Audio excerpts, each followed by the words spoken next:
So this is our Gourmia steamer. You can see here, this is the base where you fill water. You've got a max water line there. When you plug this in, it starts to heat so you can steam faster, I guess. I don't know. You can actually set it, schedule it so that it can steam later in the day, so you can walk away and time it. I don't usually do that. I'm always home, so I just turn it on whenever I need it. But anyway, that's where you put the water, and then this is the catch tray. So when the water goes up through the tower, when it steams and it collects back here, then this model has three baskets. They are numbered 1, 2, and 3, and number 1 always goes on the bottom. So they stack up like this, but 1 always goes on the bottom, then 2 and 3, and that's important because then they stack correctly like this. That's 1, and this is 2, and then 3 stacks up like that. There we go. And then the lid. So you can steam multiple things at once, which is helpful if you want to do 2 or 3 types of vegetables. The booklet says you can steam a whole meal, which might be fine if you live by yourself or if there are 2 of you. I got a family of 4, so that does not, that doesn't work for a whole meal. Obviously you would put things like meats and things that take longer to cook down on bottom, and then your vegetables and less cooking time up on top. So they would all cook for the same amount of time, but obviously the higher levels don't get as much heat. Then you've also got this little rice basket here, so you can cook rice in here. You put the water and the rice in here, so you're not steaming the rice exactly. It's not like you put rice in here and don't use any water in it. You still put water in that. This container can stay there and you can cook rice at the same time that you're steaming your vegetables or your fish or whatever. One thing I want to note here, again, I'm not going to talk about the features of the timing it or not timing it, because I don't do that. But when you turn it on, you can see here, we've had it for a few months.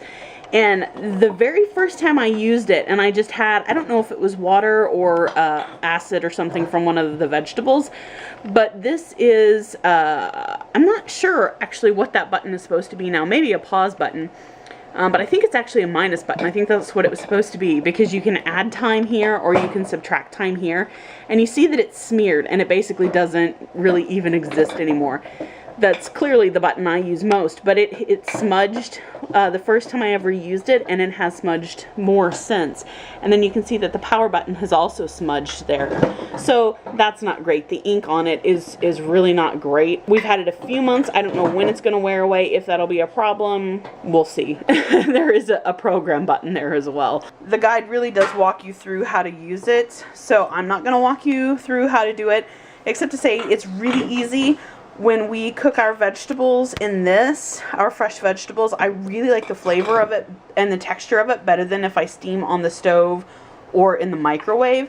I'm more likely to be able to get that kind of tender yet also crunchy and texture that's really hard to get if you try to steam on the stove or the microwave, where they kind of either just end up uncooked, not as cooked as you like, or really soft. We have a lot of minerals in our water, so I tend to use the filtered water, but I just start by pouring it in. I always fill to the max line. You may have water left over to pour out later, but I don't really consider that a problem. And then you want to leave this in here, they say. I don't remember why they tell you in the book.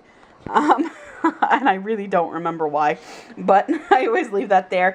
And you would be tempted to think that it should go like this because it fits there, but then you actually can't fit this. It doesn't sit properly. See, it doesn't seat well. You really do have to turn it like that. And then your drip tray seats just fine.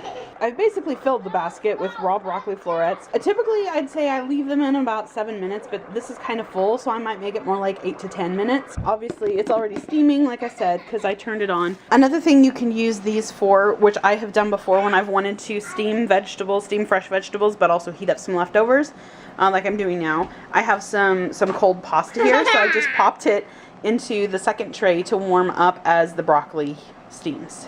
I put the noodles straight out of the fridge in when they had about 3 to 5 minutes. I don't remember exactly. And so they are very nicely warm. They feel nice. And without getting them all chewy like they can get in the microwave. And then the broccoli looks beautiful. Yeah, again, I cooked that one. Yeah, I cooked that one at about 8 minutes this time.